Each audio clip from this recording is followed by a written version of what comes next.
Welcome back to the arts academy YouTube channel. जी हमारे आज का जो सेशन है वो है आपके हिस्ट्री क्लास 12th के तीसरी किताब का तीसरा चैप्टर।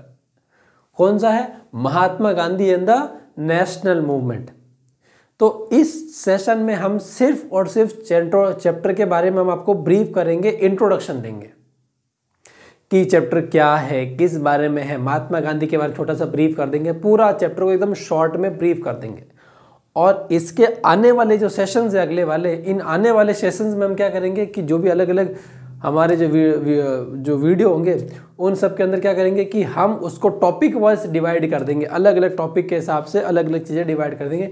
ये आपके लिए सिर्फ और सिर्फ क्या है, एक छोटा सा ब्रीफ कर रहे हैं, पूरे चैप्टर का इंट्रोडक्शन दे रहे हैं। इसके बियॉन्ड हम आपके साथ में अभी तो नहीं करेंगे, लेकिन कुछ एक दो वीडियो बन जाने के बाद में हम आपके लिए क्या फोकस स्टडी के लिए एक अलग से एक सेशन लाएंगे, वीडियो लाएंगे, जहां हम बताएंगे कि देखो अब समय हमारे पास में बहुत कम बचा है। आज तारीख हो गई कितनी, मैं क्लास रिकॉर्ड कर रहा हूं 26 दिसंबर की नाइट के समय पर।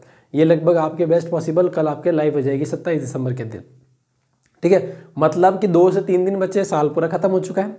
ठीक है, अब आपके जनवरी के 31 दिन है, फरवरी के जो 28 एक दिन है, कुल मिलाकर के 55 लगभग 2 महीने का समय है। और फिर बाद में मार्च के तो आपके, अगर आपके सीबीएसई बोर्ड है तो 15 फरवरी से आपका तो ऑलरेडी आ चुका है। अगर आप आरबीएसई बोर्ड के हैं तो आपका मार्च के फर्स्ट वीक से स्टार्ट हो जाएगा। तो मतलब कुल मिलाकर के हमारे पास में 60 दिन टू बी मैक्सिमम, और लोअर साइड पर अगर हम देखें जाए तो 50 दिन के आसपास है।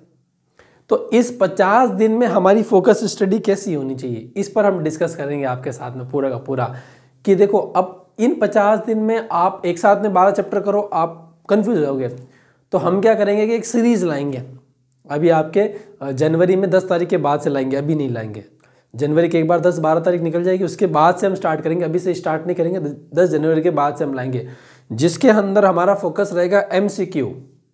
क्या फोकस रहेगा कि जो राजस्थान शिक्षा माध्यमिक बोर्ड ने 12वीं के लिए जो ब्लूप्रिंट जारी किया है, पर्टिकुलरली हिस्ट्री सिलेबस के लिए, उसके अकॉर्डिंग एमसीक्यू कहाँ से आएंगे, वेरी शॉर्ट कहाँ से आएंगे, फिल इन द ब्लैंक्स कहाँ से आएंगे, इन सब का हमारी डेडिकेटेड रिवीजन क्लासेस चलेंगी, जहां पर हम वो सारी पॉसिबिलिटीज़ को ढूंढ लेंगे कि एमसीक्यू कहाँ कैसे बन सकता है, फिल इन द ब्लैंक्स कहाँ कौन सी line fill in the blanks बन सकती है। ठीक है, और इसके साथ साथ में आपका है ना वेरी शॉर्ट की पॉसिबिलिटी कौन से नंबरों की बन जाती है। अब आप सोचोगे कि मैं इन एक नंबर के पीछे क्यों पड़ा हुआ हूँ, why I am so obsessed with the 1 mark questions, because it covers a 50% of your syllabus, sorry it covers a 50% of your marks। कैसे? देखो आपके very short, fill in the blanks और एमसीक्यू तीनों मिला करके ये 35 नंबर का weightage ला रहा है। 3 ये एक नंबर के हैं, प्लस आपका मैप 5 नंबर का।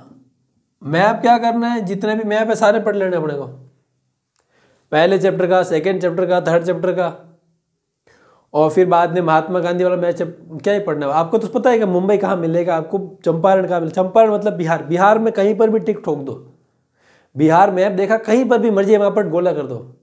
अहमदाबाद, खेड़ा, पूरे गुजरात में कहीं पर भी डाल दो, एग्जामिनर नंबर पक्का देगा। गुजरात से बाहर मत करना भाई, बस इतना ध्यान रख लेना। पुणे, मुंबई क्या करना है, महाराष्ट्र में समुद्र के पास में अंदर डालना है टिप, ये लो हो गया आपका काम। 5 नंबर तो यूं डेजर्ट है वो आपका, 5 नंबर डेजर्ट है आपके। खाना खाने के बाद में वो ब्राउनी है, वो खानी है पूरी आपको 5 नंबर की। तो 40 नंबर का पेपर तो हो गया आपका ये यहाँ पर कवर 80 नंबर में। और आपको और मुझे सबको पता है कि आजकल हो क्या रहा है कि आपके जो स्कूल से जो नंबर जाते हैं वो 20 में कटते ही नहीं है। क्यों? वो पूरे के पूरे 20 नंबर फॉरवर्ड करते हैं, पीछे आगे आपके 60 नंबर। बताओ, मगर इसका मतलब अगर आप एक नंबर की क्वेश्चन की तैयारी भी करके जाओगे तो आपके 60% पक्के हैं, एक नंबर की तैयारी करके जाओगे। और मैं तो कह रहा हूँ 2 नंबर के 3 नंबर के सवाल आएंगे तो आप खाली तो छोड़ के आओगे नहीं, खाली नहीं छोड़ना है। एसएस का नियम है, एसएस और ह्यूमैनिटीज, चाहे कोई सोशल साइंस पढ़ रहा हो या ह्यूमैनिटीज पढ़ रहा है, आर्ट्स है, आर्ट्स का पेपर जिंदगी में कभी खाली मत छोड़ना। नहीं आए तो भी लिखना, टिप्पा टेक देना, घुमा घुमा के बातें लिख देना, नहीं पता है तो भी। क्योंकि एग्जामिनर का दिल भी नरम ही होता है, चेक करने वाला तो उसका भी कहते हैं नंबर तो यार थोड़ा लिखा, इतनी मेहनत करी, दो कुछ तो दो नंबर के आपके 10 सवाल आएंगे। मैं तो कह रहा हूँ कि आपने टिप्पा ठोका, और ज़्यादा नहीं तो आपको 2 में से आधा नंबर ही दिए, एग्जाम्पल के तौर पर ले लो, 1 नंबर भी नहीं, आधा नंबर दे रहा है, तो 10 सवाल है तो 5 मार्क्स आपने यहाँ से उड़ा लिए। अगला 3 नंबर का है, उसमें भी छोड़ना नहीं है। अरे कई बार तो पता है क्या था कि 3 नंबर का 1 सवाल नहीं था, 1.5 नंबर के 2 सवाल आ जाते हैं, और आपका नसीब इतना अच्छा था कि वो उसमें 2 लाइनें आपको आ रही होती है 3 नंबर वाले में, तो आप मान के चलो कितना भी खराब लिखोगे ना, आप घुमा करके लिखो, कैसे भी लिखोगे, छोड़ना नहीं है, तो भी आपको कम से कम 1 नंबर देगा। और इस बार 4 सवाल है तो मतलब 4 तो ये हो गए, और एक तो आपके हड़प्पा वाला आएगा 4 नंबर में, गांधी जी वाले में। गांधी जी वाले में लिखना क्या है, गांधी जी के बारे में कोई सवाल पूछ लिया, नहीं आ रहा है, गांधी जी के बारे में लिख दो, खाली नहीं छोड़ना है। नेशनल मूवमेंट, सॉल्ट सत्याग्रह, ये वो, और गांधी जी के बारे में सवाल आ गया ना, कुछ नहीं करना है, गांधी जी के बारे में लिख देना है, गांधी जी आए, ऐसे किया वैसे किया, ये हमारा कुछ छोड़ना नहीं है। 4 नंबर का सवाल है, कम से कम 10-12 लाइनें से प्लस ही लिखनी है। 10 लाइनें भी लिखो करो यार, कुछ तो लिखा है, बंदे ने मेहनत करी, 1.5, वो कितना ही निर्दयी होगा तो भी 1.5 नंबर देगा। और हड़प्पा वाले में तो आपको पता है, वो ले दे के हड़प्पा में सवाल क्या आता है, town planning, crowd production centres, ये वो कर पूरा के आएंगे। तो 2-4 मगर आपको मैं तो कहता हूँ 1.5 नंबर भी आए ना तो 1.5 × 2 मतलब 3। ये मैं लोअर साइड में ले रहा हूँ, मैं पक्का कह रहा हूँ कि अगर आप ढंग से 10 लाइनें लिख दी ना, भले ही इधर उधर की घुमा के भी लिखी, तो भी आपको 4 में से 2.5 नंबर देगा वो मिनिमम, इससे कम देगा ही नहीं वो आपको। और 3 नंबर वाले में आपने कितना भी घुमा के भी लिखा ना, फिर भी मैं आपको कह रहा हूँ कि वो 1.5 नंबर से कम नहीं देगा। फिर भी मैंने यहाँ पर 1 माना, यहाँ पर 1.5 माना लोअर साइड पर, तो 4, 3, 7, 5, 12। अब मुझे एक बात बताओ कि 12 + 60 कितने होंगे, 72। अरे 72% आ रहे हैं आपके। 1 नंबर के सवालों में मेहनत कर लो तो भी इतना जाएगा। यहाँ पर 1 नंबर के सवालों में 60% बन रहे, क्यों, 40 तो ही हो गए, 20-17 स्कूल वाले पूरा 20 भेजेंगे। कि कोई है ना, कहते ना कि जो ऐसा तो मैंने देखा ही नहीं है कि कोई 20 में से कम भेज रहा है स्कूल वाला, बिल्कुल भी नहीं भेज रहा है। तो 40, 20, 60 ही हो गए, और इसमें आपको बस भर के लिखना है, नहीं आए तो भी लिखना है, खाली नहीं छोड़ना है। ऐसे करोगे तो आपके 72% मिनिमम है, कोई नहीं छीन सकता आपसे। है तो बोलो क्या हो, छीन के दिखा दो, है कि नहीं है? तो ये बात है। तो ये डिस्कस अभी हम नहीं करेंगे, हमारा नेक्स्ट वाले में कर लेंगे। अभी एक बार के लिए वापस आ जाते हैं इंट्रोडक्शन में। यहाँ देखो, तो पहला हमारा क्या है, in January 1915 Mohandas Karamchand Gandhi return to India. अब ये क्या, इससे पहले गांधी जी हमारे भारत में कभी नहीं आए, पहले बिल्कुल आए थे। देखो क्या होता है, गांधी जब छोटे होते हैं ना, तभी उनके जो फादर साहब होते हैं वो, क्योंकि फादर साहब की गवर्नमेंट सर्वेंट एक तरह से नौकरी, पोरबंदर के वहाँ पर काम करते हैं वो, तो वो उनको इंग्लैंड पढ़ने के लिए भेज के वहाँ पर पढ़ो, और वो इंग्लैंड जाते हैं, पढ़ाई करते हैं, LLB की डिग्री भी लेते हैं, और फिर वापस वो इंडिया आते हैं। इंडिया आने के बाद वो साउथ अफ्रीका चले जाते हैं। कब चले जाते हैं?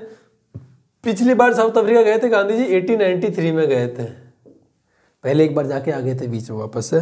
फिर बाद में बोला कि नहीं, मेरा कोई अधूरा काम मुझे करके आना है वहाँ पर, हमारा, मैं कहता हूँ वो मेरी कर्म भूमि की पहली शुरुआत है, वहाँ मुझे कुछ करके आना है। तो वो गांधी जी लगभग वहाँ पर 20 साल तक, लगभग ऑलमोस्ट 2 डेकेड रहे। 1893 में गए, और वापस से जब अगली बार लौटे ना, तब वो महात्मा बन करके आए हमारे लिए, देखा जाए तो। क्यों?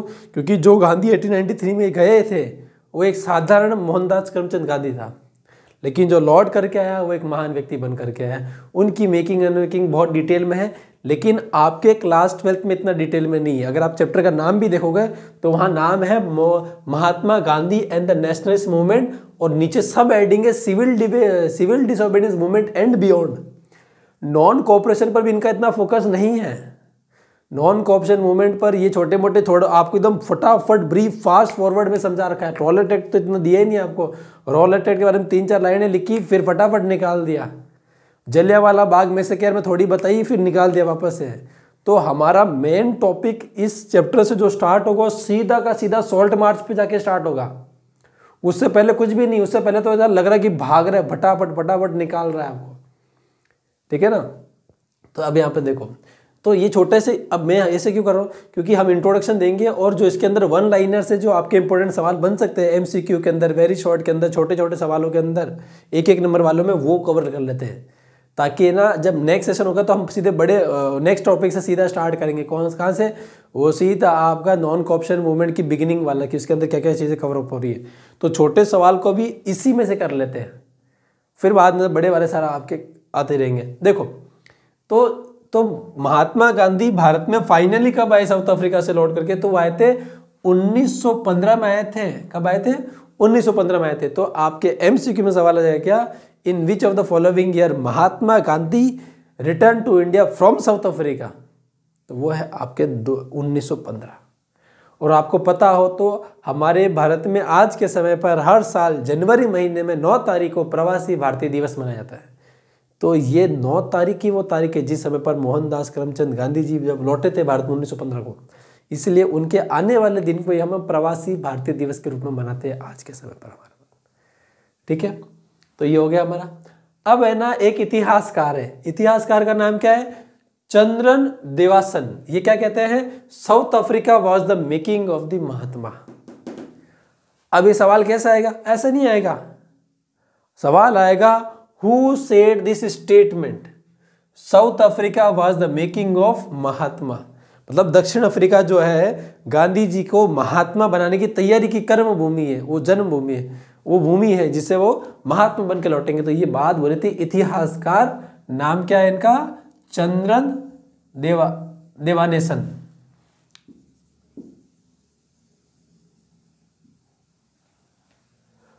है कि नहीं? तो बोला ये ऐसा सवाल आएगा, who said this statement South Africa was the making of the Mahatma. ये बात बोली थी चंद्रन देवानेसन, इन्होंने ये बात बोली थी, इतिहासकार। तो ये आपके इस तरीके से एमसीक्यू के अंदर सवाल आएगा। ठीक है, अब देखो, it was in south Africa that Mahatma Gandhi first forge का मतलब बनाना, मतलब आप फॉर्जिंग करते हो ना मेटल्स की, उस तरह से बनाना। Forge the distinctive technique of non violent protest known as satyagraha. Gandhi ji ने अपने जीवन का सबसे पहला सत्याग्रह कहाँ पर किया? साउथ अफ्रीका में किया। या फिर गांधी जी ने ना सबसे पहला एक्सपेरिमेंट किया ना जो नॉन वायलेंस का सत्याग्रह का, कहाँ पर किया? साउथ अफ्रीका में किया। ये भी आपके केस में आएगा, वेरी शॉर्ट या एमसीक्यू में आ जाएगा कि बताइए कि सबसे पहले कहाँ टेस्ट किया उन्होंने? साउथ अफ्रीका में किया। ठीक है, ये हो गया हमारा।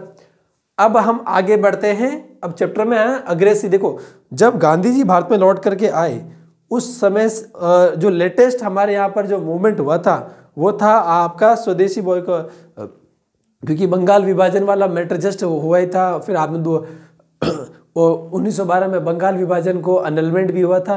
तो रिसेंटली आपके स्वदेशी मूवमेंट चला था।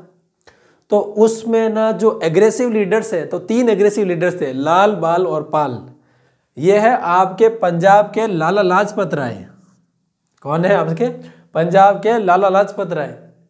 दूसरे हैं आपके बाल गंगाधर तिलक फ्रॉम महाराष्ट्र। और तीसरे हैं आपके बंगाल से बिपिन चंद्र पाल। आपसे वेरी शॉर्ट में एक नाम आए, एक सवाल आएगा, who were the aggressive leaders और what do you mean by Lal, Pal, Bal? तो Lala Lajpat Rai from Punjab, Bal Gangadhar Tilak from Maharashtra and Bipin Chandra Pal from west Bengal. है ना, बंगाल, ये आपको लिखना है ना। ठीक है ना, लाल, बाल, पाल का पूरा नाम लिखिए। लाल, बाल, पाल कौन थे? एग्रेसिव लीडर्स कौन थे? है ना, तो आपको 3 नाम लिखने और कुछ नहीं लिखना। ठीक है, तो इसके बारे में डिटेल में मैं क्यों डिस्कस नहीं करना चाह रहा? क्योंकि आपके किताब में इससे ज़्यादा कुछ भी नहीं दे रखा। मैं चाहूँ तो इसके पर ना पूरे 2 वीडियो बना सकता हूँ, ये एग्रेसिव लीडर्स मॉडरेट्स के ऊपर पूरा बना सकता हूँ। 1 महीने तक ये टॉपिक चला सकता हूँ मैं, दिन के 2-2 घंटे के हिसाब से, अगर मैंने अपने सिविल सर्विसेज के नोट्स निकाल के आपको पढ़ाना स्टार्ट कर दिया तो। लेकिन हमारा एम वो नहीं है। एम क्या है? आप क्लास 12 हो, आपके बोर्ड में क्या पूछा जाएगा? बोर्ड में वो पूछा जाएगा जो आपकी एनसीईआरटी के अंदर दे रखा है। एनसीईआरटी के बाहर से कुछ नहीं आएगा। हाँ, जो दे रखा है उसमें घुमा करके जरूर आ सकता है, लेकिन आप एनसीईआरटी क्रॉस मत करो, ये बेस्ट है आपके लिए।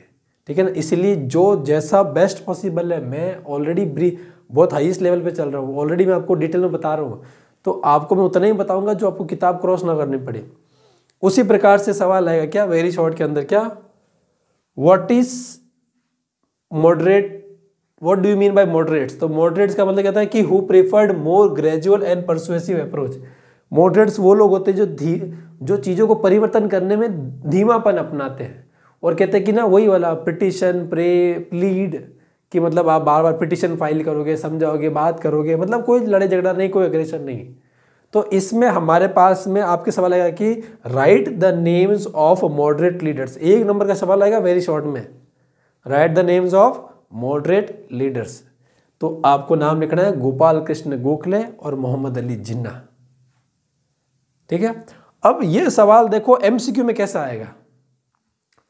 Which one of the following is not a aggressive leaders और एक्सट्रीमिस्ट लीडर्स। तो आपको नाम दे देंगे लाला लाजपत राय, बाल गंगाधर तिलक और लाला बिपिन चंद्रपाल, और चौथा अगला नाम दे देंगे आपके मोहम्मद अली जिन्ना, क्योंकि एक मॉडरेट का दे दिया, 3 उसका दे दिया, एग्रेसिव लीडर्स का दे दिया। या आपके ना इस तरीके से आएंगे, एक तो क्या है कि आपसे पूछ लेगा कि मॉडरेट लीडर्स कौन कौन है, ये वेरी शॉर्ट में। दूसरा क्या बोलेगा, मॉडरेट्स की आइडियोलॉजी क्या होती है, ये वाला। तीसरा क्या हो गया कि विच of the following is moderate leader. 3 नाम ये दे देंगे, एक गोपाल कृष्ण गोखले या मोहम्मद अली जिन्ना का दे देंगे कि हाँ कि इन चारों में से कौन सा ऑप्शन है जो मॉडरेट लीडर वाला है। लो हो गया आपका काम। छोटे सवाल है, गाजर का हलवा ये उठाया, चम्मच लिया, खा लिया पूरा का पूरा। अगला क्या है, गोखलेस एडवाइस टू महात्मा गांधी। अब गोखले महात्मा गांधी को एडवाइस क्यों कर रहे हैं? देखो, महात्मा गांधी जी जो है वो गोपाल कृष्ण गोखले को अपना पॉलिटिकल गुरु मानते हैं, राजनीतिक गुरु मानते हैं, इसलिए वो हमेशा उनके साथ बैठते हैं, डिस्कस करते हैं, सलाह मशवरा करते हैं। तो इसी तरीके से क्या हुआ कि उन्होंने गांधी जी ने गोपाल कृष्ण गोखले के साथ में डिस्कस किया कि जो मैंने एक्सपेरिमेंट वहाँ पर किया है उसको मैं रिपीट करना चाहता हूँ, हमारे भारत के अंदर भी मैं काम करना चाहता हूँ, इसी प्रकार से मैं करना चाहता हूँ। तो गोपाल कृष्ण गोखले ने उन्होंने समझाया कि बोला आप साउथ अफ्रीका में जो किया वो कमेंडेबल है और बहुत अच्छी चीज़ भी आपने करी है, लेकिन अगर आपको ये चीज़ समझनी है कि इंडियन ऑडियंस कैसी है, भारत के लोग कैसे, सोशल स्ट्रक्चर डिफरेंट है दोनों जगह का, और यहाँ के लोग अलग है, विचारधारा सब कुछ अलग अलग, तो आप एक काम करो, भारत भ्रमण करो। भारत भ्रमण कर करके पूरा भारत घूमो, आपको समझ में आएगा कि इंडिया क्या है। तब आप जब इनकी नब्ज पकड़ लोगे ना, तब आपको समझ में आएगा कि हमें यहाँ पर काम कैसे करना है। तो उसी प्रोसेस में क्या होता है कि महात्मा गांधी जी जब भारत में आते हैं तो सबसे पहला काम करते हैं भारत भ्रमण का, कि ठीक है गुरु जी ने बोला तो मतलब ये काम करना है। तो वो भारत भ्रमण की यात्रा पर निकल चुके थे। इस भारत भ्रमण की यात्रा पर हम आगे वापस मिलेंगे आपको चंपारण खेड़ा में एक बार के लिए, एक बार मैं आपको लीव कर रहा हूँ यहाँ पर ही। होता क्या है कि ये हो गया, एडवाइस तो उन्होंने ले ली, चलो ठीक है, आपने बोला, गुरुजी ने बोला, बात मान लेते हैं, ठीक है। अब देखो नेक्स्ट अगला क्या है, Gandhi ji address in BHU। अब क्या हुआ कि महात्मा गांधी ने जो साउथ अफ्रीका में किया वो अपने आप में एक बहुत बड़ा अचीवमेंट है कि पहली बार नॉन वायलेंट तरीके से सत्याग्रह करके, ये अपने आप में इनोवेशन है। इससे पहले ना पॉलिटिकल फ्रीडम स्ट्रगल्स में, किसी भी कंट्री के फ्रीडम स्ट्रगल में या फिर पॉलिटिकल स्ट्रगल्स में सत्याग्रह टाइप की कोई चीज़ कभी थी ही नहीं। जो गांधी जी लेकर आए ये अपने आप में इनोवेशन है, नवाचार है, पहले किसी ने नहीं किया था। तो उससे क्या हुआ कि गांधी जी की ख्याति जो थी, जो पॉपुलैरिटी थी, चारों तरफ में फैल गई। अब क्या हुआ कि भारत में बनारस हिंदू यूनिवर्सिटी का इनॉग्रेशन था, और उस इनॉग्रेशन में जितने भी जो डोनर्स थे, जिन्होंने पैसा दान दिया था यूनिवर्सिटीज़ की एस्टेब्लिशमेंट के लिए कि भाई कम से कम एक भारतीय यूनिवर्सिटी तो होनी चाहिए जहाँ पर हमारे जो नेशनलिज्म को एक तरीके से उसको सिंबल की तरह काम करे कि ना हाँ इंडियन यूनिवर्सिटी भी एग्जिस्ट करती है इंडिया के अंदर। तो अलग अलग लोगों से, बड़े बड़े पैसे वाले लोगों से ना पैसा डोनेशन ले करके यूनिवर्सिटी खड़ी करी थी। उसकी ओपनिंग सेरेमनी में सारे डोनर्स को बुलाया गया था, साथ साथ में महात्मा गांधी जी को भी बुलाया गया था। एनी बेसेंट भी उस इनॉग्रेशन में प्रेजेंट थी उस समय पर। तो एक एक करके बारी बारी से सबने अपनी अपनी स्पीच बोली। स्पीच बोलने के बाद गांधी जी की बारी आई। और आप कभी देखना कि गांधी जी कभी गरीब नहीं थे, गांधी जी फुल पैसे वाले लोग थे। तो उनके लिए ना पैसा कोई मायने नहीं रखता है। उन्होंने भाई बचपन से, आज आपके पेरेंट्स आपको दिल्ली भेजने में भी सोचेंगे 10 बार क्यों इतना खर्चा आएगा। वो उन्होंने उस समय पर आज से लगभग है ना 150 साल पहले, आज से लगभग ऑलमोस्ट है ना, मैं बता रहा हूँ आपके कि 150 साल पहले कि 135-40 साल पहले उनको पढ़ने के लिए इंग्लैंड भेज दिया कि जाओ बेटा पढ़ाई करो इंग्लैंड में। बताओ उस समय पर। तो पैसा तो इनके लिए कोई मैटर करता ही नहीं है। तो क्या हुआ कि जब वो वहाँ पर गए और जब उन्होंने देखा कि चारों तरफ में नजरें घुमाई, जितने भी अलग अलग राजा महाराजा जिन्होंने पैसा अनाप शनाप डोनेशन दे रखा है, सब आ रखे कि वो जोधपुर टाइप का कोटी बंद गला वाला वो कोटी पहन रखा है जो जोधपुरी वाला, फिर गले के अंदर सोना चांदी हीरे मोती वगैरह सब डाल रखे हैं, बैठे हैं वहाँ पर। गांधी जी ने देखा कि एक दूसरी तरफ में उस गांधी जी को पता है कि वो तो घूमे ब्राह्मण के एक बार निकल चुके थे, तो उन्होंने देखा कि कितने गरीब लोग हैं, इनके पास तो पहनने के लिए पूरे वस्त्र नहीं है। भारत में गरीबी की स्थिति ये हो गई थी कि उनके पास पूरा तन ढकने के लिए भी कपड़ा नहीं है, मतलब नीचे धोती पहनी, ऊपर से पूरा ऊपर वाला जो हिस्सा है मेल वाला वो तो पूरा ही कोई कपड़ा ही नहीं, छोटा सा कोई टॉवेल गमछा टाइप का गले में डाल लिया तो ठीक है, फिर बस वही है। तो गांधी जी ने बोला कि लुक एट यू, कि तुम अपनी तरफ देखो तो सही, तुम किसको रिप्रेजेंट कर रहे हो, कि आप किसको रिप्रेजेंट कर रहे हो। लग ही नहीं रहा है कि आप भारत को रिप्रेजेंट कर रहे हो।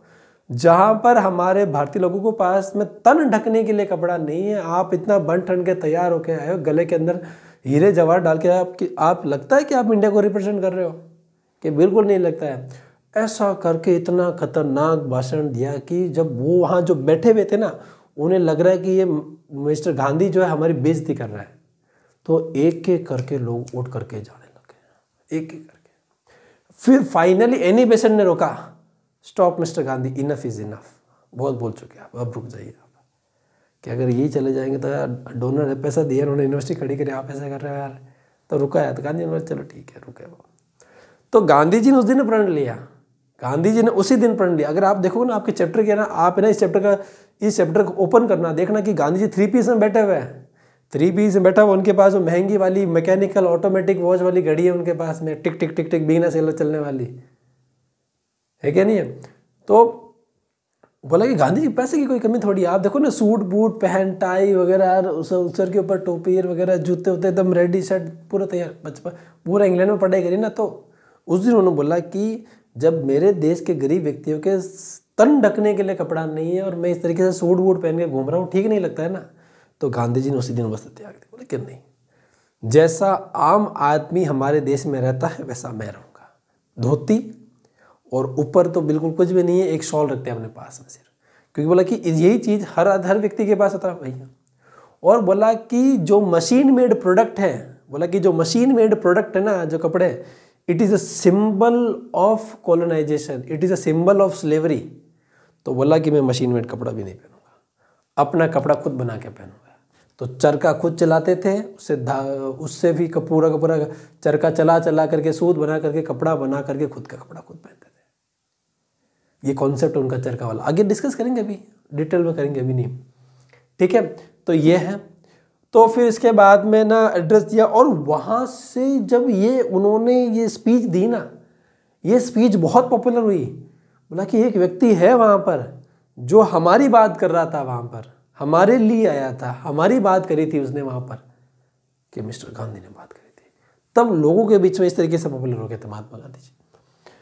ये हो गया। अब 3 तो आपको पता ही है, चंपारण, अहमदाबाद और खेड़ा। चलो शॉर्ट में बता देता हूँ क्योंकि आपके इसके अंदर इतना डिटेल में नहीं देखा। चंपारण में क्या हुआ कि जब वो भारत भ्रमण पर निकले हुए थे तो राजकुमार शुक्ला ने उनको कांटेक्ट किया और बोला कि आप वैसे भारत की यात्रा पर निकले हुए, एक बार निकलते निकलते आप प्लीज़ हमारे चंपारण से भी होकर जाना। यहाँ पर जो इंडिगो प्लांटर्स है वो जनता के साथ बहुत ज़्यादा अत्याचार करें, ज़बरदस्ती उनके साथ में एग्रीमेंट साइन करवाया जा रहा है, कॉन्ट्रैक्ट पर अंगूठे साइन लगवाए जा रहे हैं। इसके अलावा उस इंडिगो कल्टीवेशन की वजह से ज़मीन लगातार बंजर होती जा रही है और ज़बरदस्ती करना पड़ रहा है, तो यहाँ के किसान बहुत ज़्यादा परेशान हैं। तो ऐसे गांधी जी वहाँ पर इंटरवीन करते हैं, वहाँ पर उनके चंपारण में सत्याग्रह होता है, पूरी कमेटी बैठती है, फिर फाइनली डिसाइड होता है कि भाई जिसकी मर्जी वो उगाए, जिसकी मर्जी नहीं उगाए छोड़ दो, लेकिन एग्जिस्टिंग कॉन्ट्रैक्ट आपको फुलफिल करने पड़ेंगे, इसके बाद आप इंडिगो मत उगाना। आप सोच रहे हैं मैं इतना फास्ट फॉरवर्ड में क्यों बता रहा हूँ, क्योंकि इसके अंदर आपके बुक में कुछ भी नहीं दे रखा है, मैं आपको सिर्फ इसीलिए बता रहा हूँ ताकि आपको पता हो।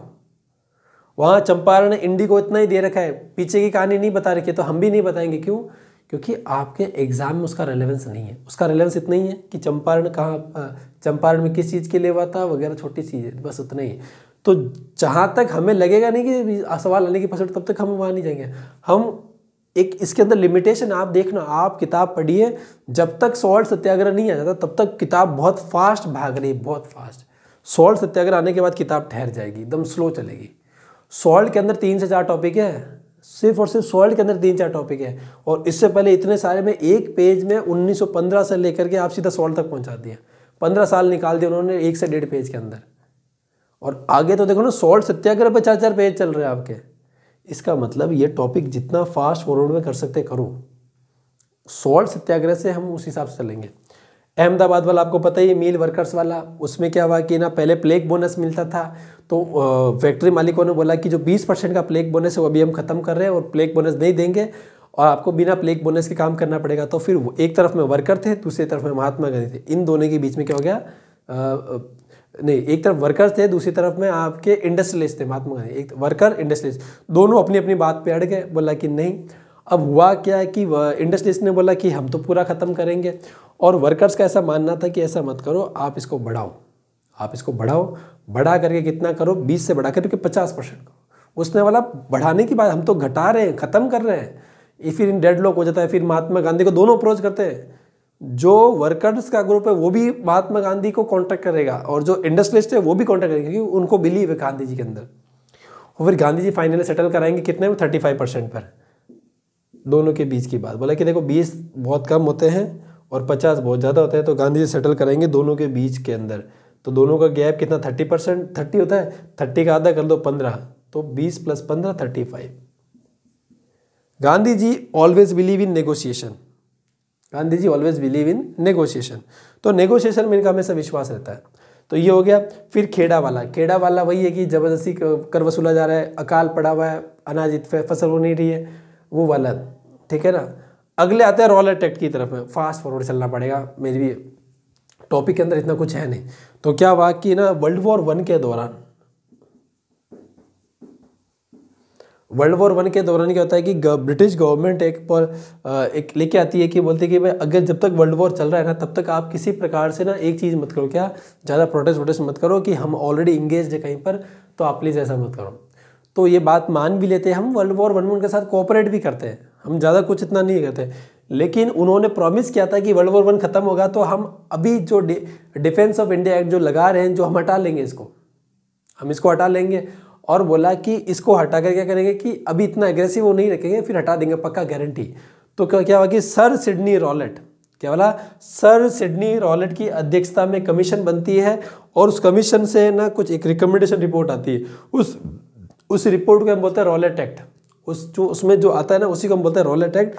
रॉलेट एक्ट बहुत ज़्यादा डेंजरस क्यों है, बोला एक तो बिना अरेस्ट वारंट का आपको गिरफ्तार कर लेंगे, हैबियस कॉर्पस सस्पेंड कर देंगे, मतलब आपको गिरफ्तार किया, आपके फैमिली में किसी को भी नहीं पता आप गिरफ्तार हो। अभी के हैबियस कॉर्पस में कहता है कि आपको गिरफ्तार किया, विदिन 24 आवर्स आपकी फैमिली को इन्फॉर्म कर दिया जाएगा कि ये बंदा हमारे पास में है क्या नहीं है। तो या फिर ना उसकी कोर्ट में पेश हो जाएगी कि हाँ भाई ये बंदा, उसका रिकॉर्ड लिखवा देगा कि भाई ये बंदा हमारे पास में फलाने जेल में बंद है, तो वो बंद कर दिया। सिर्फ और सिर्फ डाउट है कि आप प्रोटेस्ट कर सकते हो, आप आंदोलन कर सकते हो, भड़का सकते हो, आपको जेल में डाल देंगे। एविडेंस मिला ठीक, नहीं मिला तो ठीक है, तो भी बोला कि बिना एविडेंस के भी आपको गिरफ्तार कर लेंगे। तो बहुत ज़्यादा डेंजरस था। उसका गांधी जी ने बहुत ज़्यादा विरोध किया और वो पंजाब की तरफ निकल भी सके थे। विरोध करेंगे, उनको बीच में से गिरफ्तार करके उनको जेल में डाल दिया गया और हड़ताल का भी ऐलान ही था। वो एक तरीके से देखा जाए तो हड़ताल भी हो नहीं पाई और गांधी जी को जेल में डाल दिया। उनको बोला कि आप उस तरफ से आगे नहीं जाओगे, लेकिन उनको उठा के जेल में डाल दिया। फिर बाद में आपको ये तो पता ही है, इसके बारे में बहुत डिटेल में पता है आपको, जलियांवाला बाग में से क्या होता है कि 13 तारीख वाला दिन होता है आपका, उस दिन बैसाखी का दिन होता है। वहाँ पर मार्शल लॉ लगा होता है कि भाई कोई भी बाहर घूमता हुआ दिखना हमें नहीं चाहिए, और कोई घूमता हुआ दिख गया तो कार्रवाई हो जाएगी। उस दिन बाहर के गाँव लोगों को पता नहीं था कि भाई पंजाब के अंदर तो अमृतसर आपके यहाँ पर आपके अमृतसर के अंदर मार्शल लॉ लगा हुआ था। वो तो नॉर्मल की तरह के भाई मेले में चलते, मेले में घूमेंगे, तो वो तो पहुँच चुके थे वहाँ पर पूरी तरीके से। तो ऐसे में क्या हुआ कि उसी बीच में क्या कि जो क्रांतिकारी उन्होंने भी क्या कि उस मेले के उस बाग के अंदर आकर उन्होंने अपनी मीटिंग कर ली और किसी गुप्तचर ने जानकारी पहुँचा दी आगे कि देखो सर आपके तो आदेश की तो अवहेलना, धज्जियां उड़ाई जा रही है और लोग आ रहे हैं, मिल रहे, बातें कर रहे हैं। और वहाँ पर मैंने ये भी देखा है कि कुछ क्रांतिकारी वहाँ पर मीटिंगें कर रहे हैं। तो बोला ठीक है, उनको सबक सिखाना पड़ेगा। तो वो जनरल डायर गए अपनी पूरी फोर्स लेकर के और बोला। और जलियांवाला बाग की सबसे बड़ी प्रॉब्लम है कि उसमें एक ही गेट है और गेट भी छोटा है, और उन्होंने मौका ही नहीं दिया, सीधा खड़ा किया फायर और सबको छल्ले कर दिया, सबको खत्म कर दिया।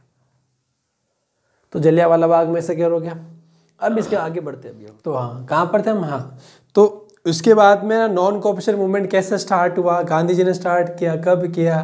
पहले ना गांधी जी ने नॉन कॉपरेशन मूवमेंट जब स्टार्ट किया तब कांग्रेस इसमें साथ आने से झिझक रही थी, क्यों आ नहीं रही थी। कारण ये था कि गांधी जी बोले थे स्वदेशी बॉयकॉट, बोला कि आप हर उस अंग्रेज संस्था का विरोध करो, बॉयकॉट करो जो अंग्रेजों से जुड़ी हुई है, और आप स्वदेशी को फॉलो करो। अब ऐसे में ना जो कांग्रेस है वो रिलेक्टेंट थी। कारण ये था कि बोला अगर हमने सेंट्रल लेजिस्लेटिव काउंसिल के इलेक्शंस को बॉयकॉट किया तो हम जब लॉ मेकिंग में रहेंगे नहीं, लेजिस्लेशन में रहेंगे नहीं, तो हम अपने देश के लोगों के लिए काम कैसे करेंगे। तो लेट लतीफ़ करके कांग्रेस ने लेटर ऑन ज्वाइन कर लिया। और फिर बाद में गांधी जी ने देखा कि सिर्फ और सिर्फ कुछ लोगों के जमा होने से काम नहीं चलेगा, तो बोला कि ऐसे में जो सोसाइटी रिलीजन डिवाइडेड है उसको रिलीजन यूनाइटेड करनी पड़ेगी।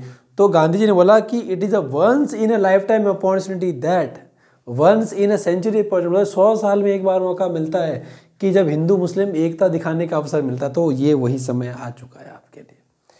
तो बोला कि यही वो समय है जब आपके पास once in a lifetime opportunity, तो आ जाओ साथ में। तो उन्होंने क्या किया कि हिंदू मुसलमान को जोड़ा। उस समय क्या किया कि नॉन कॉपरेशन मूवमेंट के अंदर इसको मर्ज कर दिया, खिलाफत मूवमेंट को। ठीक है ना।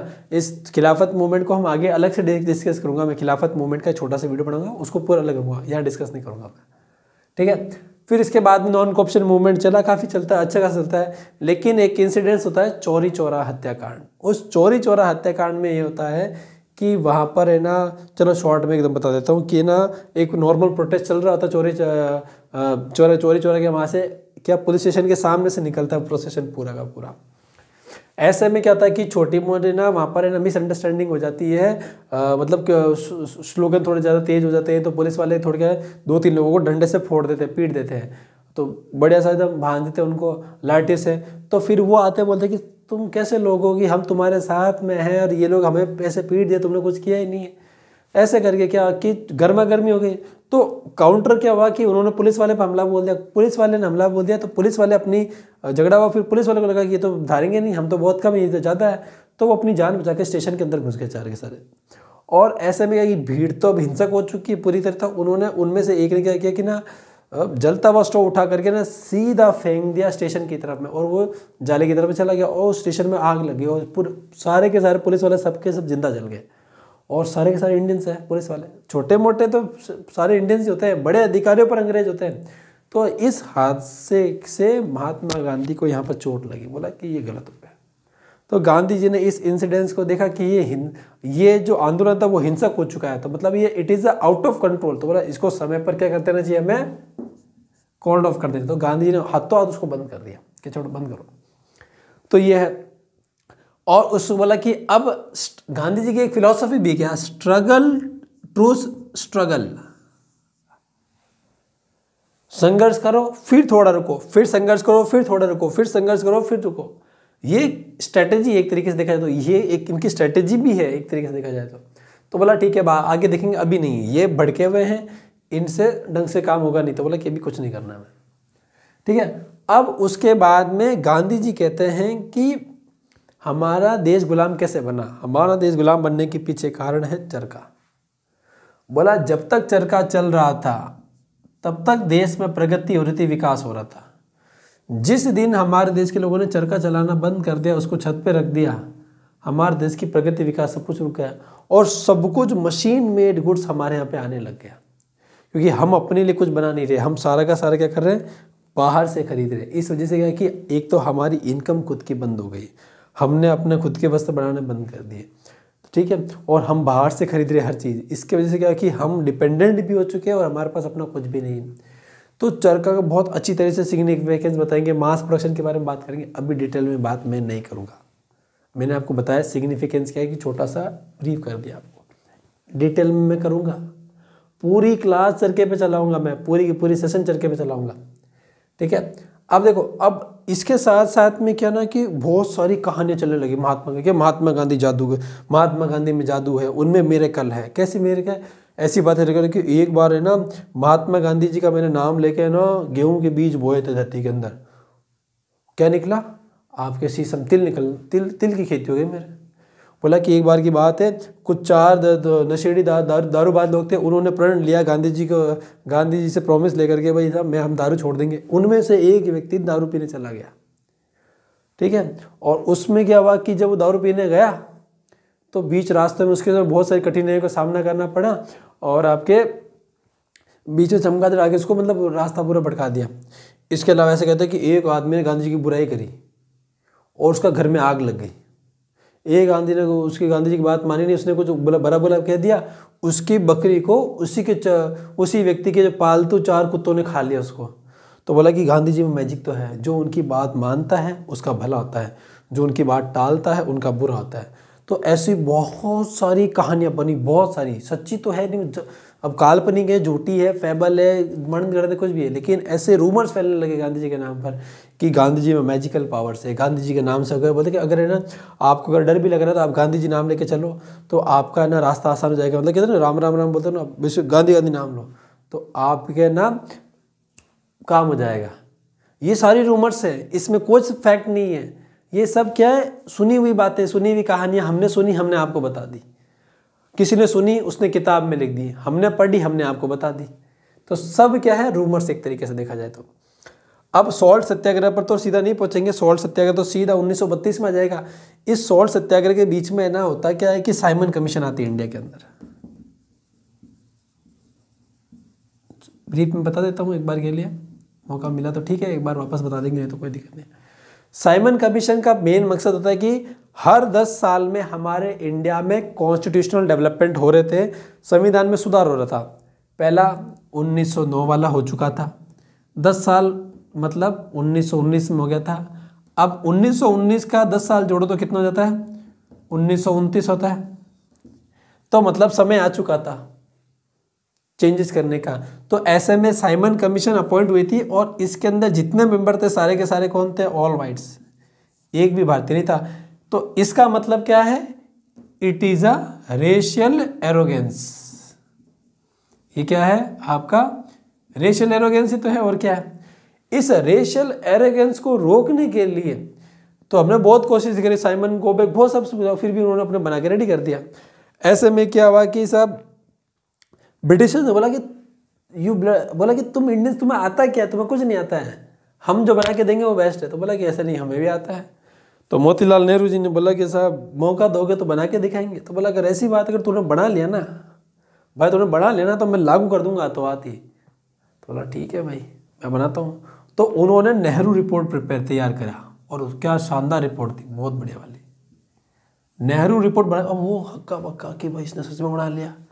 और भाई नॉलेज तो है भाई, नॉलेज कैसे नहीं है, नेहरू जी भी वहाँ से पढ़ के आए हुए इंग्लैंड से, ठीक है ना, इंग्लैंड से वकालत करके, तो सब एक धुरंधर, एक के ऊपर एक धुरंधर है। तो बोला कि देखो साहब लागू तो नहीं हो सकता, साहब नहीं हो सकता लागू। अब वो लागू बोल भी कैसे कर सकते लागू से, बोला कि मैं तो छोटा कर्मचारी हूँ भाई, आगे क्वीन वहाँ बैठी हुई है, क्वीन का उनके होते तो मैं कैसे पैसा ले, तो वो ये बोल नहीं सकता। तो बोला कि लागू नहीं होगा, चलो छोड़ो। फिर गांधी जी ने बोला, अब हुआ क्या कि जब नेहरू रिपोर्ट जब कांग्रेस में आई तो नेहरू जी, जो मोतीलाल नेहरू जी के बेटे जवाहरलाल नेहरू, बोला कि ये फर्जी है, फेंको इसको, डोमिनेंस स्टेटस की बातें करता है पापा ऐसी बातें करे, कोई मतलब नहीं है। तो गांधी जी ने समझाया देखो ऐसा है कि सीनियर नेहरू ने मेहनत करके रिपोर्ट बनाई, आप उसको रिजेक्ट मत करो। और जूनियर नेहरू की बात भी सही है, कैसे कि इनको भी एक मौका मिलना चाहिए अपनी बात रखने का। तो बोला देखो ऐसा है कि जूनियर नेहरू जी सीनियर नेहरू जी की बात मानते, उनको एक मौका देते साल भर का। तो उन्होंने, गांधी जी ने बोला कि देखो मैं साल भर का टाइम दे रहा हूँ, साल भर में रिपोर्ट आपने लगा दी तो ठीक है, नहीं तो मैं एक बहुत बड़ा मूवमेंट स्टार्ट करूँगा, ठीक है ना। क्या ठीक है भाई। तो ऐसे में क्या होता है कि वो रिपोर्ट एक्सेप्ट होती नहीं है। और फिर जवाहरलाल नेहरू बोला नहीं, वो मैंने बोला छोड़ो ना। तो बोला कि ठीक है। तो उन्होंने पूर्ण स्वराज, किसकी बात है, पूर्ण स्वराज की बात है, कंप्लीट इंडिपेंडेंस। तो वहाँ से फिर बाद में वहाँ से ये कॉन्सेप्ट निकल के आया कि पूर्ण स्वराज की बात है कि कंप्लीट इंडिपेंडेंस की ये है। तो छोटा बीच में कहानी मैं वापस से बताऊंगा, अभी शॉर्ट में बताऊंगा, कुछ नहीं कर रहा हूँ। फिर गांधी जी ने बोला कि मैं एक मूवमेंट स्टार्ट करूंगा, और मूवमेंट कौन सा, सॉल्ट सत्याग्रह। अब कांग्रेस के सभी लोग और महात्मा के, गांधी जी के फॉलोवर्स है, वो क्या कह रहे हैं, गांधी जी क्या है,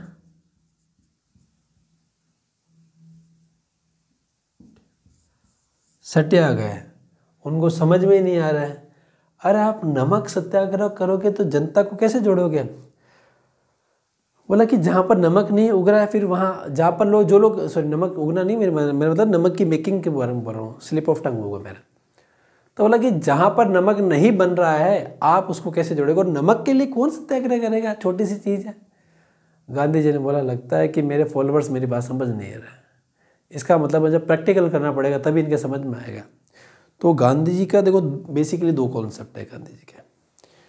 गांधी जी ने सॉल्ट सत्याग्रह क्यों किया कि एक्चुअली बोला कि अंग्रेज सरकार ने सॉल्ट मेकिंग के और सॉल्ट डिस्ट्रीब्यूशन के, जो नमक बना रहा है और जो नमक का बिजनेस कर रहा है उनके ऊपर टैक्स लगा दे, पैसा वसूल रहा है। तो गांधी जी ने बोला पहली बात तो सॉल्ट जो है वो नेचुरली बनता है सारा का सारा, इसमें किसी की कोई एक्सपर्टीज नहीं है, ये तो नेचर बना के दे रही है आपको, आप इसमें क्यों टैक्स चार्ज कर रहे हो? ये तो वही बात होगी, आप सर्विस टैक्स ले रहे हो किसका?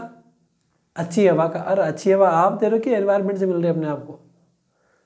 दूसरी चीज, गांधी जी का ऐसा मानना है कि नमक is having emotional content to people. कैसे? बोला कि हमारे यहाँ पर हमेशा नमक हलाली की बात करते हैं, हम नमक हराने की बात नहीं करते। तो नमक हमेशा क्या एक इमोशनल कंटेंट बना हुआ है हमारे यहाँ पर, कितना भाई हमने उसका नमक खाया है। तो बोला नमक ऐसी चीज़ है जिस पर अगर आप ढंग से अगर आप पकड़ बनाओगे ना तो एक अच्छा मूवमेंट बन सकता है इससे। तो इन्होंने सॉल्ट सत्याग्रह स्टार्ट किया, सॉल्ट का सिग्निफिकेंस बताया, सत्याग्रह किया गांधी जी ने, वो बहुत डिटेल में करेंगे। इसके अलावा इसके बहुत सारे सिग्निफिकेंस भी, बहुत बड़ा मूवमेंट था सॉल्ट सत्याग्रह, इसने पूरी तरीके से ब्रिटिश एम्पायर को हिला दिया एक तरीके से देखा जाए तो। ये हुआ। फिर इसके बाद में पूना पैक्ट की तरफ में हम बढ़ते हैं। क्या होता है ना कि सेकेंड राउंड टेबल कॉन्फ्रेंसेस चले, फर्स्ट सेकेंड थर्ड फोर्थ ऐसे करके। तो इन्हीं राउंड टेबल कॉन्फ्रेंस में से एक में क्या होता है कि BR अम्बेडकर शेड्यूल, जो लोग आपके ना SC ST के जो लोग होते हैं ना, इनके लिए क्या करते हैं कि वो सेपरेट इलेक्टोरेट लेकर के आ जाते हैं, गांधी जी खफा हो जाते हैं क्योंकि, और इस समय पर गांधी जी कहाँ पर हैं? इस समय पर गांधी जी पुणे की जेल के अंदर बैठे हुए हैं, गिरफ्तार हो रखे हैं वो। तो गांधी जी ने बोला कि देखो साहब, बोला ये तो गलत हुआ, आपने सेपरेट इलेक्टोरेट क्यों मांगा? और ये बात को लेकर के गांधी जी क्या करते हैं कि पुणे की यरवड़ा जेल में भूख हड़ताल पर बैठ जाते हैं। अंग्रेज अधिकारी भी डर गए उनसे, क्या भाई साहब इनका माचा बाहर लगाओ, थोड़ा बाहर लो इनका माचा, मर ठर गए तो फिर हमारे ऊपर आ जाएंगे, वो सबके सामने ध्यान तो रहेगा कि हमने नहीं मारा है, भूख हड़ताल की वजह से।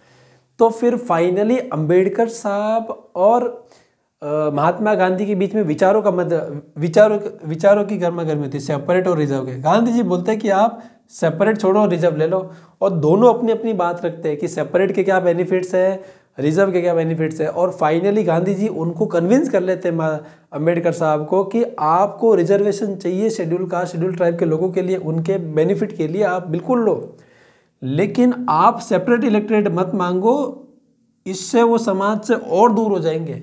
अगर आपको सोसाइटी में इंक्लूसिवनेस लानी है तो आप रिजर्व इलेक्टोरेट के बारे में बात करो। और फाइनली इनके बीच में एग्रीमेंट होता है, पूना पैक्ट साइन होता है और अंबेडकर साहब भी मान ही जाते हैं। ठीक है। फिर इसके बाद में क्रिप्स मिशन इंडिया में आता है, वही वाला। तो क्रिप्स मिशन आया, फेल हो गया, वो डिटेल में डिस्कस करेंगे, अभी नहीं पढ़ेंगे, अभी इसको शॉर्ट करते हैं। ऑलरेडी वीडियो बहुत बड़ा बन चुका है, लगभग 35 से 40 मिनट का बन चुका है, लगभग 40 मिनट तक पहुंच जाएगा ये वीडियो बनते बनते, ठीक है ना। तो ये हो गया। इसके अलावा लास्ट में फाइनली क्विट इंडिया मूवमेंट, अंग्रेजों भारत छोड़ो आंदोलन, लेकिन अगस्त महीने में स्टार्ट होगा 42 के समय पर। तो ये सारी की सारी रूपरेखा हमने बताई है इस पूरे के पूरे चैप्टर की, ठीक है। हाँ, थोड़ा वीडियो बड़ा बन गया, मेरे हिसाब से शायद 40 मिनट तक का बन जाएगा ये वीडियो, अगर शायद मुझे ऐसा लग रहा है, ठीक है ना। तो थोड़ा बहुत एडिट में कट जाएगा, नहीं तो 40 मिनट तक तो 38 से 40 मिनट तक चला जाएगा ये वीडियो। तो लास्ट वाले में मैंने डिटेल में बताया नहीं, क्यों वापस बताना है मुझे, सारी कहानियाँ वापस बतानी है। चरखा का सिग्निफिकेंस, सॉल्ट सत्याग्रह किया, क्यों किया, कैसे किया, उसका क्या इम्पैक्ट आया, क्यों करना पड़ा गांधी जी को। क्विट इंडिया मूवमेंट में बहुत डिटेल में करूंगा, पूना पैक्ट में डिटेल में करूंगा, मैं सेपरेट इलेक्टोरेट समझाऊंगा, रिजर्व समझाऊंगा, पूरा समझाऊंगा। इसलिए मैंने कुछ नहीं किया, मैंने शॉर्ट में एकदम छोटा सा बता दिया 2-3 लाइन में, ताकि आपको चौरी खिलाफत मूवमेंट का छोटा वीडियो अलग बनेगा, भले ही 2 मिनट का बने, 3 मिनट का बने, मैं अलग बनाऊंगा पूरा का पूरा खिलाफत वाला, ठीक है ना। और चरखा वाला बहुत बड़ा है, चरखा वाला कम से कम मुझे लगता है 10 मिनट का वीडियो मुझे बनेगा, मुझे ऐसा लग रहा है, ठीक है ना। महात्मा गांधी के मिरेकल्स के बारे में बताना पड़ेगा। लेटर्स वाला तो मैंने डिस्कस ही नहीं किया, मैं भूल गया इसके अंदर बताना।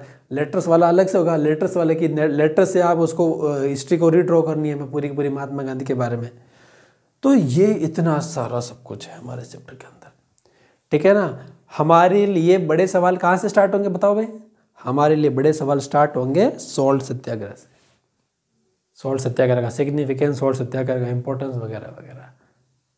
बड़ा सवाल तो सॉल्ट सत्याग्रह से ही आएगा। एक छोटे सवालों में वो सब कुछ है, ठीक है। खिलाफत कमेटी का वो कौन थे, किसने बनाई, शौकत अली मोहम्मद, शौकत वो अली ब्रदर शौकत अली मोहम्मद, ठीक है ना। इसके अलावा आपके रूमर्स क्या, सॉल्ट सत्याग्रह का कब स्टार्ट हुआ, कितने लोग साथ में चले थे, ये वो वगैरह, पूना पैक्ट किनके बीच में साइन हुआ, रिजर्व इलेक्ट्रेट क्या है, सेपरेट इलेक्ट्रेट क्या है, Cripps mission, quit India movement कब स्टार्ट हुआ, खिलाफत, नॉन कॉर्प्शन, सब कुछ आता रहेगा।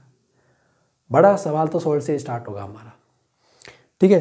तो ये था हमारा आज का सेशन, इसको भी यहीं पर कंक्लूड करते हैं। क्लास बहुत लंबी हो चुकी है, मैं भी थक चुका हूँ। उस समय शाम का समय है, 9:30 बज चुके हैं, ठीक है ना। तो मुझे भी अब रेस्ट लेना पड़ेगा, ठीक है। मिलते हैं आपसे अगले नेक्स्ट सेशन में, तब तक के लिए जय हिंद, जय भारत।